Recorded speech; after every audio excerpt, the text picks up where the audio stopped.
reprenons cette journée d'études avec Victor Arthur Piéguet, qui est maître de conférence en études culturelles à l'Université de Lorraine, où il se consacre à l'étude des cultures de jeunesse et de masse, hein. On a eu l'occasion de voir plusieurs communications sur notamment les teen series et autres séries télé de jeunesse à Reims. Ses recherches actuelles portent notamment sur les fictions scolaires, les représentations des mondes sans adultes et les figurations du rapport des adolescents et des adolescentes à la pornographie dans les fictions young adultes. Donc, nous t'écoutons aujourd'hui avec Fiction de jeunesse et Quête de la vidéocassette classée X. Merci Juliette, merci à l'ensemble des organisateurs et organisatrices. La communication que je vais vous proposer aujourd'hui reprend en fait ce qui constituera une sous-partie d'un travail en cours qui, j'espère, aboutira à un livre consacré aux représentations dans les fictions de jeunesse et de masse du rapport entre adolescents et adolescentes et pornographie. La méthodologie qui est mise en œuvre dans l'ouvrage, elle se veut interdisciplinaire, hein. C'est envisagé avant tout comme un exercice d'herméneutique fictionnelle de production plutôt pour la jeunesse pré- et post-MeToo, mais l'analyse, disons, littéraire se nourrira aussi des apports de la socio-anthropologie de l'adolescence et des gender et porn studies. La première partie de l'ouvrage qui apparaîtra un jour, je l'espère, au sein de laquelle donc s'insérera ce que je vais analyser aujourd'hui,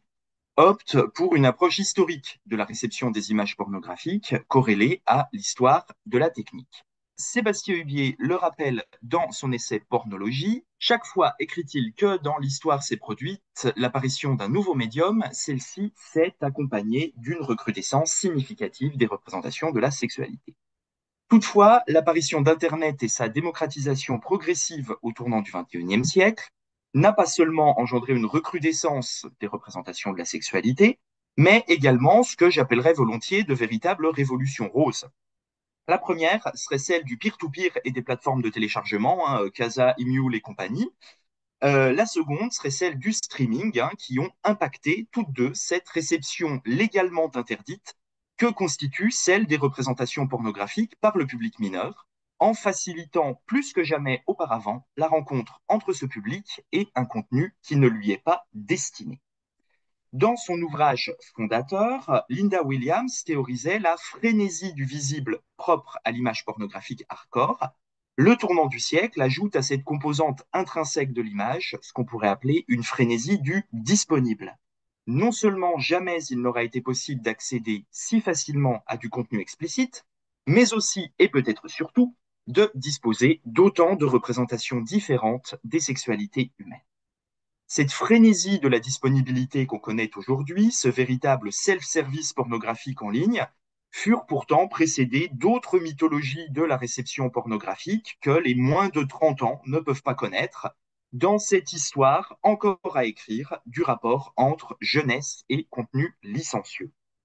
Pour les membres des générations X et Y, le rapport au visionnage et ou à la possession de documents pornographiques tenait soit d'un système D souvent voué à l'échec, par exemple croire au miracle et essayer de capter gratuitement une chaîne à péage, hein, et je vous ai mis ici une capture du tout début d'American Pie, hein, où on se rappelle que le personnage principal, Jim, essaie malaisément de capter un film porno sur la télé de sa chambre et ne voit que des images en noir et blanc et très très floues, ou une autre forme de système D qui vous est peut-être connu, particulièrement pour le public français de l'époque. Une légende vivace disait qu'il était possible, hein, de regarder le porno du premier samedi du mois sur Canal+ en regardant l'image à travers une passoire, puisque c'est un système de cryptage, hein, je ne sais pas si vous en avez le souvenir ou si vous l'avez déjà vu, mais qui était une image même pas floutée, mais quelque chose qui crépitait en quelque sorte, qui grésillait, et voilà, il y avait cette légende tenace de la passoire. Donc soit le système D, soit l'incursion dans la collection personnelle de parents, d'un grand frère, d'un père, d'un oncle, j'emploie le masculin parce que c'était quand même souvent des collections masculines, soit aussi de tractations avec un père PAIR suffisamment débrouillard ou rusé pour avoir en sa possession du porno. Pour qui voudrait se faire archéologue de cette époque pourtant pas si lointaine, retrouver la trace de ces jeunes aventuriers du magazine de charme ou de la cassette coquine, la fiction constitue une porte d'entrée privilégiée. C'est donc d'un motif que je vais vous parler aujourd'hui, un motif que j'appellerais Quest for Porn, ou la quête de porno, hein. Je l'ai mis en anglais parce que je fais référence au site TV Tropes qui liste les tropes de la pop culture en anglais. Je parlerai aujourd'hui de cette Quest for Porn qui fait partie intégrante, pourrait-on dire, de l'ensemble des topoïs de la pop culture associés à la sexualité et ou à la pornographie, mais qui n'a, à ma connaissance, pas encore été répertorié, au contraire de ceux qu'on pourrait trouver sur TV Tropes comme Porn Stash, la cachette de documents explicites dans la chambre de l'adolescent, sous le lit, sous le matelas, etc. Ou encore du trope Quest for Sex, l'un des ingrédients clés selon la spécialiste des teen movies Adrienne Boutan, qui en parle dans un article de la revue Théorème consacré aux représentations limites au cinéma, qui reprend d'ailleurs les analyses de William Paul dans l'ouvrage que vous avez là à l'écran avec l'image de la Carrie de Brian De Palma. Donc, un ingrédient, cette Quest for Sex, des comédies potages, qu'on appelle aussi comédies gross out, un peu dégoûtantes, à la Porky's ou American Pie, comédie pipi caca, enfin, vous voyez bien un petit peu de quoi je veux parler.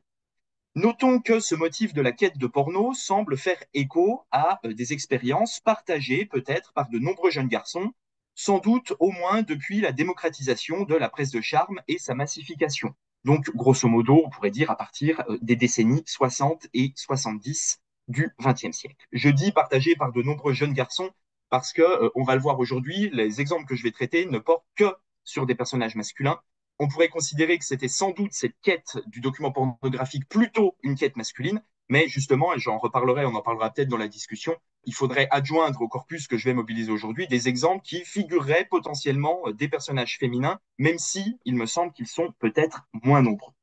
Les interdictions de vente aux mineurs concomitantes au développement de toutes ces productions, qu'elles soient softcore ou hardcore, ont évidemment rendu leur contenu plus désirable encore, on le comprend, et construit ces objets, principalement des magazines, des VHS puis des DVD, comme autant de fétiches. Cette quête de porn, on le verra, peut être incluse dans une sorte de rituel initiatique. Potentiellement, on en parlera un rituel de virilité, dans la mesure où l'épreuve qualifiante de la possession de documents pornographiques semble constituer un élément d'une mythologie adolescente essentiellement, je le disais, sinon exclusivement masculine, dont il conviendra évidemment de questionner l'idéologie.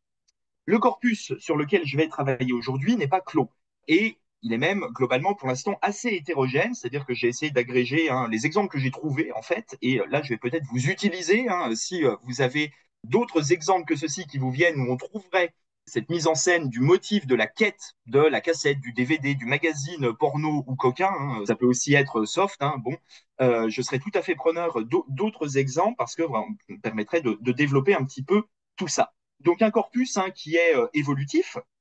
mais ces quatre exemples que je vais mobiliser aujourd'hui, pour différents qu'ils soient, ont le mérite de couvrir plusieurs aires géographiques et culturelles sur une période qui va de 1990 jusqu'à aujourd'hui.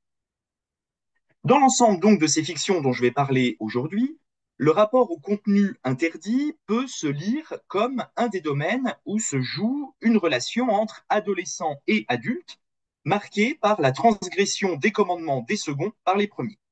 Toutefois, il faut noter que cette transgression ne pouvait exister paradoxalement que grâce à la médiation d'un adulte. Et j'entends ici, je le précise, cette question de la médiation comme la médiation qui permet la possession de matériel pornographique et en aucun cas la médiation dont on parle beaucoup aujourd'hui dans notre monde contemporain qui s'inquiète énormément du rapport des adolescents à la pornographie, pas du tout en tant que médiation permettant un décryptage des images reçues, entendons-nous. De ce point de vue, la révolution numérique, qui a été brillamment cartographiée par Alessandro Barrico dans son essai The Game, n'a pas seulement bouleversé les supports de diffusion de la pornographie, passant du matériel vers l'immatériel, mais aussi la réception des contenus pornographiques par les mineurs, qui a justement été impactée par ce que Barrico considère comme un des deux piliers de cette révolution numérique, il l'écrit en capital, l'effacement des médiations. L'utilité, écrit-il, de reconstituer le squelette de la révolution numérique, c'est qu'on peut ensuite aller creuser dans ces montagnes comme un géologue ou un archéologue. Pour y chercher quoi? Des fossiles, les empreintes laissées par ces hommes, des indices. On découvre le premier, presque immédiatement, un enfant le verrait. Il s'agit de tous ces organismes qui sautaient des étapes, préférant étant prise directe sur les choses. Ils se déplaçaient ainsi en sautant des étapes. Dans le rapport contemporain de la jeunesse à la pornographie numérique, C'est l'étape de l'aventure, de la quête qui disparaît, tout comme l'adjuvant, le médiateur, qu'il soit direct,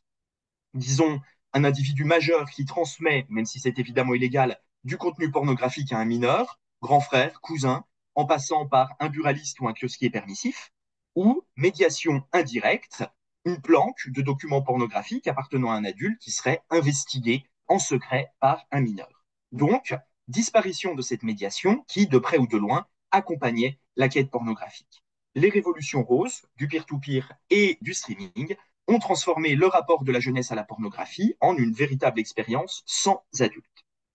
Certaines fictions, antérieures à la révolution numérique du point de vue de leur publication et ou de l'époque mise en scène dans la diégèse, nous permettent au contraire de revenir à ce qu'on pourrait appeler un temps pré-révolutionnaire.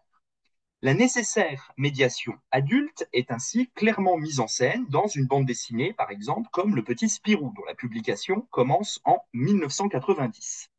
Vous le savez peut-être si vous avez lu la bande dessinée, ou en tout cas certains de ses tomes, le personnage éponyme est notoirement intéressé par les choses de la sexualité et cherche donc, au gré de gags ayant pour cadre spatial la librairie de son village, à entrer en possession de magazines de charme au nom volontairement désuet et humoristique, comme Sexy Tabou, Froufrou Scandale, ou encore, le meilleur sans doute, Tout Nu Magazine. Les deux planches que vous avez à l'écran mettent directement en scène une médiation adulte, en l'occurrence celle du grand-père du petit Spirou, qui devient la caution par laquelle l'enfant peut se procurer les magazines convoités. La dernière case de la première planche, vous le constaterez, propose une chute tendrement ironique dans la mesure où elle met en scène ce qu'on pourrait appeler une sorte de tabou inversé. On comprend en effet que le grand-père semble implicitement aussi honteux à l'idée d'aller se procurer un magazine qui ne lui est plus destiné, en l'occurrence Zouzou le petit ours, que les enfants à se procurer sans aide adulte ceux qui n'ont pas encore le droit de lire. Dans la seconde planche, la médiation est cette fois directe et explicite, le grand-père présenté dans la BD comme l'adjuvant perpétuel de l'enfant, endossant le rôle de l'acheteur de Sexy Tabou, et au gré d'un quiproquo dont on verra qu'il est fréquent dans les fictions qui mettent en scène les supports physiques de contenu de charme, il ne peut finalement procurer à son petit-fils que laine et tricot, un quiproquo ayant engendré le fait que le fameux magazine de charme étant finalement entre les mains d'une vieille dame qui sort de la librairie. Dans une autre fiction, celle-ci audiovisuelle et plus récente, Big Mouth, que vous connaissez peut-être, série diffusée sur Netflix, c'est une autre forme de médiation directe qui apparaît, en l'occurrence, celle des deux grands frères d'un des personnages principaux de la série. Donc, la médiation adulte qui est prise en charge par les deux grands frères du personnage de Jay dans l'épisode 4 de la première saison, qui met en scène une soirée pyjama proposée au domicile de Jay à Andrew et Nick, qui sont deux des personnages principaux de la série. On rencontre donc les fameux grands frères, qui sont deux jeunes adultes fraîchement admis à l'université et qui constituent des parodies franchement corrosives de frat boys à l'américaine et qui proposent aux deux préadolescents invités, qui sont des collégiens, donc Andrew et Nick, de regarder le film porno dans lequel a joué Sylvester Stallone, The Italian Stallion. L'épisode dit autre chose, en l'occurrence que les formes de médiation qui impliquent des plus grands peuvent être beaucoup moins bienveillantes que celles du grand-père du petit Spirou. En effet, dans les univers masculins, il semble que la quête du contenu pornographique puisse toujours flirter avec des formes de défis violents et ou humiliants. Les deux frères apparaissent en effet à la fois comme brutaux, c'est à la condition clairement exprimée de no blood, no porn que les plus grands conduisent les plus jeunes à se battre dans une mise en scène inspirée de Fight Club pour obtenir la cassette, eux qui profèrent aussi un certain nombre de propos sexistes à propos de la fête de laquelle ils reviennent, on a touché quelques nichons, et également des propos homophobes, chaque prise de parole des collégiens étant systématiquement caractérisée par les deux plus grands de gays. Plus humiliant encore, le visionnage de la cassette finit par être subordonné à un défi relevant des formes les plus archaïques de bizutage, défi nommé dans la VO G-Skits, en l'occurrence, manger des crackers recouverts de sperme, épreuve abjecte, qui conduit Andrew à affirmer que dans plusieurs années, les deux amis en reparleront et considéreront qu'ils ont été victimes d'abus. Le défi devenant la principale embûche d'une quête de l'objet convoité, la cassette, présentée ensuite comme pleine de dangers et prenant la forme d'un véritable rite de virilité. Je cite ici un extrait d'une des parties de l'ouvrage collectif Penser l'adolescence, qui est un ouvrage dirigé par Denis Jeffrey, Jocelyn Lachance et David Le Breton, qui est sorti en 2016 et qui opte pour une approche socio-anthropologique. Et dans l'une des parties, Denis Jeffrey revient sur la question de la masculinité adolescente et des rites de virilité.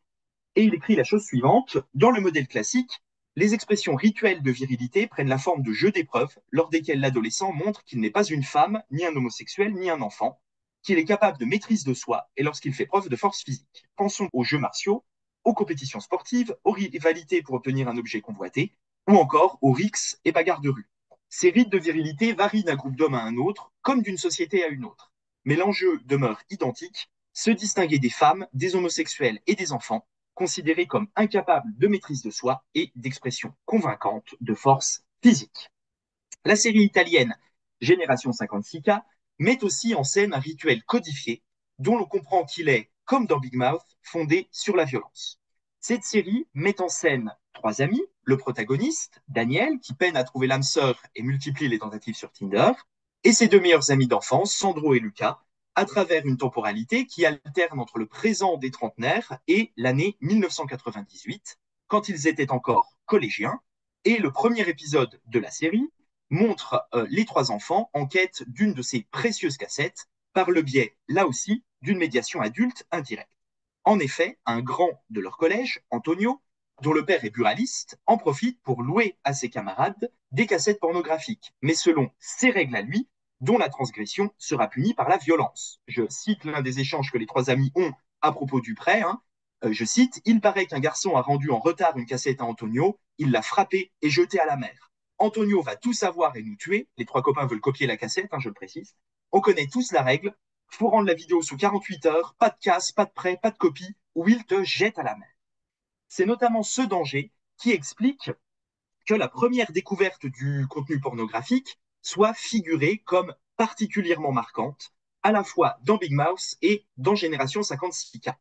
Dans la première fiction, par la réplique du monstre des hormones, cette sorte d'allégorie de l'inconscient d'Andrew, qui lui souffle à l'oreille systématiquement un certain nombre de pensées liées à la sexualité. Je cite le monstre des hormones: j'en ai marre de me branler sur les filles de Sports Center. Aujourd'hui, Andrew Gloverman, tu vas devenir un homme, Mazel Tov. Dans la seconde, par l'utilisation, vous allez voir.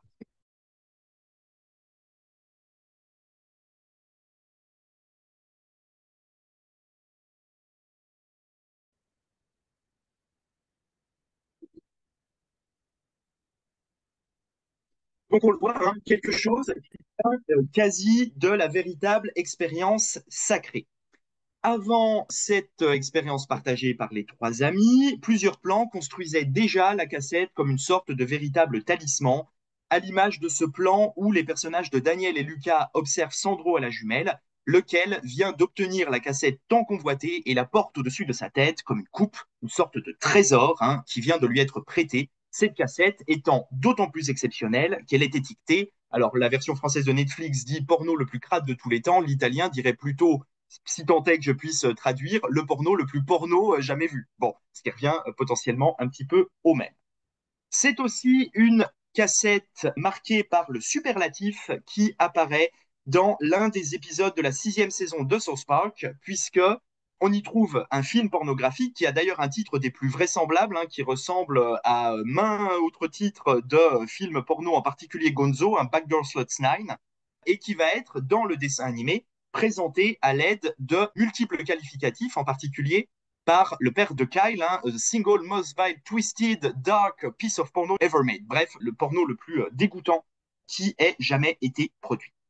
De ce point de vue, d'ailleurs, petite parenthèse, on aura peut-être l'occasion d'en reparler, le document pornographique gagne à être replacé, je pense, dans une économie plus large de l'image exceptionnelle, dont l'image sexuelle et ou abjecte serait peut-être une sous-catégorie. Image désirable en vertu même de son exceptionnalité et qui participe, qui a participé et participe encore, je crois, à nourrir beaucoup le folklore adolescent. L'image qu'il faut avoir vue parce qu'elle est particulièrement dégoûtante. Pensons à des choses du type Two Girls One Cup, par exemple, qui font figure quasi à la fois de défi. Au lycée, il faut avoir vu les trucs les plus dégoûtants. Bon. Toutefois, ici, si l'épisode de South Park illustre lui aussi une forme de conflictualité entre les âges de la jeunesse, puisque les trois amis Stan, Kyle et Cartman, c'est un moment où Kenny n'est plus présent, hein, ne sont que des fourth graders, c'est-à-dire des CM1, face à des sixth graders, des sixièmes qui sont leur aîné de 2 ans. Les rapports de force générés par la possession de l'objet convoité sont, eux, inversés en raison d'un quiproquo initial. Les sixièmes découvrent en effet que le trio des plus jeunes est en possession d'une cassette pornographique, hein, la fameuse Backdoor Slots 9, alors que ces derniers eux-mêmes l'ignorent. Tout débute en effet avec la tâche confiée par les parents de Stan à leur fils et ses 2 amis. Aller jusqu'à la maison de leur copain Butters, dont les parents ont demandé à ce que leur soit prêtée la cassette du Seigneur des Anneaux. On découvre toutefois rapidement que les parents de Stan, dont le père avait loué une cassette pornographique pour pimenter sa soirée avec sa femme en l'absence d'enfant, ont interverti les 2 cassettes et se sont trompés de boîte. Celle du Seigneur des Anneaux contient en fait la cassette du film pornographique Backdoor Slots 9, laquelle est visionnée par mégarde par le jeune Butters qui croit regarder le Seigneur des Anneaux. La suite prend la forme d'une parodie, bien entendu, de la trilogie de Peter Jackson et de la trilogie de Tolkien. Butters devient un simili-Gollum cherchant à remettre la main sur son précieux film porno, tandis que la quête habituelle du contenu pornographique s'inverse. Les protagonistes ne visent pas en effet à entrer en possession du contenu pornographique, mais sont chargés par les parents de Stan de rendre la cassette au magasin de location de vidéos, ce qui revient à parodier la quête des hobbits qui doivent se débarrasser de l'anneau de pouvoir dans les flammes de la montagne du destin. Les sixièmes deviennent, eux, les Nazgûl, qui cherchent à récupérer l'objet, hein, et vous l'aurez constaté si vous connaissez bien la trilogie de Peter Jackson, et en particulier la communauté de l'anneau. On a un certain nombre de plans, hein, qui sont des parodies visuelles vraiment précises de ce qui est montré dans le premier film de Peter Jackson. Donc les sixièmes deviennent les Nazgûl qui cherchent à récupérer l'objet, tandis que les parents font un retour in extremis à la fin de l'épisode. Donc là encore, j'espère que vous voyez les sous-titres, moi je ne les vois pas trop, mais peu importe. Et que les différents parents, hein, proposent en accéléré une leçon d'éducation sexuelle qui vise à conférer un sens à ce qu'ils pensent que leurs enfants ont vu, alors qu'en fait, ils n'ont rien vu du tout. Vous voyez bien, là, c'est bon aussi, ouais, ça défile.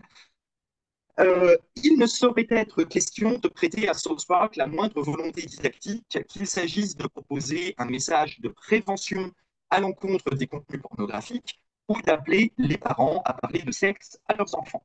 Mais l'épisode n'en soulève pas moins 2 questions clés pour qui s'intéresse au lien entre jeunesse et pornographie. Premièrement, le rôle des parents dans l'éducation sexuelle de leurs enfants. On pourra le constater en effet dans de très nombreuses représentations de la pop culture, la figuration du rôle du parent dans l'éducation sexuelle du jeune est quasi invariablement figurée comme marquée du sceau de l'excès ou de l'absence. Soit le trop, je pense en particulier au père de Jim dans American Pie, qui lui explique comment se masturber et commente avec lui les magazines pornographiques qu'il lui donne. Je pense aussi plus récemment à la mère d'Otis Milburn dans Sex Education, hein, qui est elle-même sexologue, hein, donc qui commente sans cesse la vie sexuelle de son enfant. Donc soit du côté du trop, soit au contraire du trop peu. Et il semble que ce soit de ce côté qu'ont penché les parents dans l'épisode de South Park, le comique outrancier de l'intervention que vous avez vue, venant précisément de la nécessité d'un cours en accéléré, eu égard à l'ampleur de la grammaire sexuelle qu'ils pensent que leurs enfants ont découverte. Le dessin animé assumant ici sa dimension subversive par l'hyperbole. Donc, je le disais, hein, premièrement, le rôle du parent dans l'éducation sexuelle. Secondement, ce que cet épisode soulève aussi, c'est peut-être la nécessité de réfléchir aux effets de la pornographie sur ces jeunes récepteurs. Et on pourra trouver paradoxal que ce soit uniquement dans le programme le plus trash que cette question soit abordée, même sous un angle évidemment strictement comique, puisque là encore, il ne me semble pas qu'on puisse y lire le moindre message. S'il est aussi une donnée importante, c'est la manière de présenter, vous l'aurez peut-être déjà compris, l'ensemble de ces scènes comme des rituels exclusivement masculins, pour reprendre le titre d'une des parties de l'étude des teen series proposée par Émilie Lemoine dans son bouquin L'adolescence made in USA, sexe, genre et conservatisme dans les séries pour ados. Elle qui constate que dans bon nombre de séries, hein, on assiste souvent à une découverte joyeuse et naturelle du sexe par les adolescents masculins. Il faut toutefois ajouter que les fictions peuvent, à des degrés divers, aussi être reçues, vous l'avez peut-être là aussi déjà noté, à partir de caractéristiques épiques qui, si elles sont certes dévaluées, ou pour le dire autrement, traitées sur le mode héroïque comique, n'en sont pas moins présentes, autant de caractéristiques épiques pour sortir vainqueur d'épreuves héroïques détournées sur un mode ludique. En somme, ce à quoi on assiste ici, c'est à une odyssée du magazine ou de la cassette porno marquée par la métisse adolescente de ces Ulysses en culotte courte. Pensons dans d'autres gags du petit Spirou au stratagème téléphonique qu'il développe avec ses amis pour essayer de mimer la voix de son père en mettant un linge sur le téléphone pour faire croire, enfin le libraire appelle chez lui, il fait croire que c'est son père qui parle. Pensons également aux embûches que Nick et Andrew doivent affronter pour obtenir la cassette du porno de Stallone, figurée dans Big Mouse comme autant de niveaux d'un jeu vidéo. Pensons aussi à l'ambition des amis italiens de copier la cassette de ce polyphème de cours de récré, qui est finalement le grand Antonio. Entre pairs, pas IRS encore une fois, tout cela se déroule surtout sur le mode du jeu. Vous ferez la comparaison entre les deux planches ici du petit Spirou. D'un côté, c'est raté, de l'autre, c'est gagné. Mode de jeu qui sont proches, pourrait-on dire, du cap ou pas cap. Il y a en effet quelque chose de l'ordre du défi dans la quête de représentation interdite et une expérience qui tient à mes yeux d'une forme d'e-links atténuée, pour reprendre les différents types de jeux qui sont analysés par Roger Caillois dans son livre consacré au jeu, une sorte de petit jeu de vertige dont les conséquences ne peuvent guère être plus fâcheuses qu'une forme de gêne, voire d'humiliation, comme en atteste l'évolution case après case du visage du petit Spirou sur la planche de gauche, où il comprend peu à peu que le magazine sexy qu'il a glissé dans une très longue liste de publications pour la jeunesse qu'il voudrait s'offrir, il ne pourra pas le répéter sous peine d'être découvert par le libraire. Seuls Big Mouse et South Park, on l'a vu, prennent leur distance par rapport à ce modèle du jeu par la mise en scène d'un rituel de virilité avilissant pour le premier et pour le second par l'établissement d'une structure parodique explicite et filée qui ne se contente pas seulement de détourner le modèle fictionnel qui fait l'objet de la parodie, en l'occurrence la trilogie de Peter Jackson, mais aussi ce qui s'apparente à un cliché masculiniste, en l'occurrence la fierté pouvant émaner de l'accomplissement de la quête de l'objet pornographique, dans la mesure où les enfants ignorent ce qu'ils transportent et n'en retirent donc aucune gloire. Ailleurs, au contraire, l'expérience semble avoir valeur de ciment à l'échelle du groupe masculin, et on peut penser par exemple que la série Génération 56K commence par cette anecdote de la cassette porno, comme si elle servait en quelque sorte de ciment à cette amitié entre les trois garçons qui s'est maintenue à travers le temps. Ciment également de relations transgénérationnelles uniquement masculines, le petit Spirou et son grand-père. Boys will be boys, semble donc dire ses œuvres, et aucune fille ne fait jamais partie de l'aventure, qui semble être une prérogative du genre masculin. Il faudrait aussi évidemment questionner l'autorialité de ces différentes œuvres, dans la mesure où elles ne sont pas nécessairement autobiographiques, je vais en reparler un petit peu, mais ce sont des œuvres écrites par des hommes. Hormis Big Mouse, où on a un quatuor de scénaristes, trois hommes pour une femme, en tout cas j'en reparlerai, les histoires des jeunes personnages mis en scène dans Big Mouse sont autobiographiques, donc il y a aussi peut-être quelque chose ici en lien avec des souvenirs d'auteurs. Paradoxalement, et hormis dans South Park, à travers un traumatisme engendré par les images pour Butters, ou très ironiquement par l'hypotypose du père de Stan, dont le décryptage hyper précis remet en scène par le verbe ce à quoi les trois garçons avaient pourtant échappé, on pourrait considérer d'ailleurs que c'est finalement moins le visionnage des images qui compte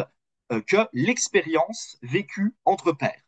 L'aventure n'est peut-être pas tant celle de la sexualité visionnée que les épreuves à franchir pour ce visionnage. En somme, l'aboutissement compte moins que le cheminement, qui permet même, dans certains cas, d'en sortir grandi, à l'image de Big Mouse, où la quête de la cassette porno correspond, pour Andrew, à la séparation définitive avec son oreiller Bilbo Baggins, autre référence à Tolkien, oreiller qui n'est rien d'autre qu'un doudou, dans l'accomplissement donc d'une sorte de rituel pubertaire. Cette quest for porn, donc, prend la forme, on le voit, d'une pseudo-initiation, mais quid, et j'en terminerai par cette partie, de l'impact des images.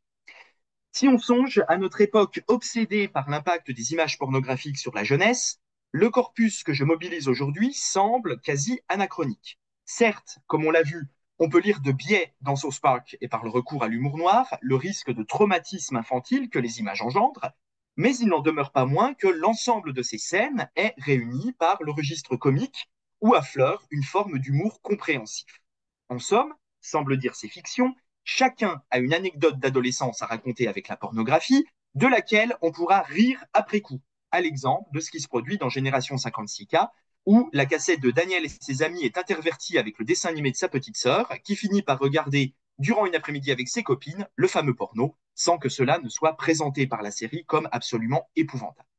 De plus, si ces fictions peuvent traiter le visionnage d'une cassette sous le prisme de la comédie, c'est aussi peut-être parce que cela revient à nous dire que cette transgression est finalement peu grave en proportion d'autres expériences interdites ou dangereuses qui pourraient être réalisées à l'adolescence. On pourrait presque aller jusqu'à affirmer qu'affleure ici et là une forme de nostalgie, hormis peut-être dans South Park, dans la mesure où le rapport au contenu pornographique sur cassette est contemporain de l'époque de production de la série, là où Big Mouse et Génération 56K reviennent sur des temps antérieurs au moment de la production de la fiction. Après tout, on ne voit d'ailleurs pas pourquoi la pornographie, contrairement à d'autres pratiques de consommation culturelle, je pense au retour à l'écoute de musique sur vinyle, au rétro gaming, etc., échapperait à la mode actuelle du c'était mieux avant. Ici, d'ailleurs, j'aimerais bien pouvoir, dans le bouquin potentiellement, poursuivre cette réflexion que je vous soumets sur ce qu'on pourrait considérer comme, et je mets des guillemets et j'avance avec précaution, la sécurité relative au support physique. Qu'est-ce que j'entends par là? En somme, on pourrait dire que le rapport au contenu pornographique, par le truchement du support physique, par la rareté du matériau, par les risques encourus et par la quasi-obligation, on en a parlé, d'une médiation adulte directe ou indirecte, rendait certes l'expérience plus dangereuse du point de vue de la possibilité d'être découvert que la consultation de vidéos sur smartphone, mais aussi peut-être d'une façon concomitante un peu plus sûre, si je peux l'exprimer ainsi. Non que les cassettes de l'époque aient été, en termes de contenu, plus douces ou plus soft que le porno qu'on connaît aujourd'hui. Et de ce point de vue, Génération 56K et South Park en témoignent, avec leur porno le plus crade de tous les temps. Mais le support physique servait en quelque sorte de clôture à l'expérience. Cette dernière n'était en vérité réitérable qu'en proportion du nombre de cassettes ou plus tard de DVD possédés, qui ne pouvaient être pléthoriques eu égard aux embûches pour se les procurer. En somme, on pourrait dire que l'expérience était finie, là où le porn en ligne actuel, et c'est aussi ce qui interroge sur la question des addictions, est, lui, infini. Internet aurait donc tout changé, comme le montre fort bien Génération 56K, qui fait cohabiter l'ancien monde, la cassette prêtée par Antonio, et le nouveau qui est annoncé par l'épisode, le père de Daniel installant au début de l'épisode pilote le modem qui donne son titre à la série. Il semble toutefois y avoir une nette ambiguïté dans cette nostalgie dont Big Mouse témoigne bien,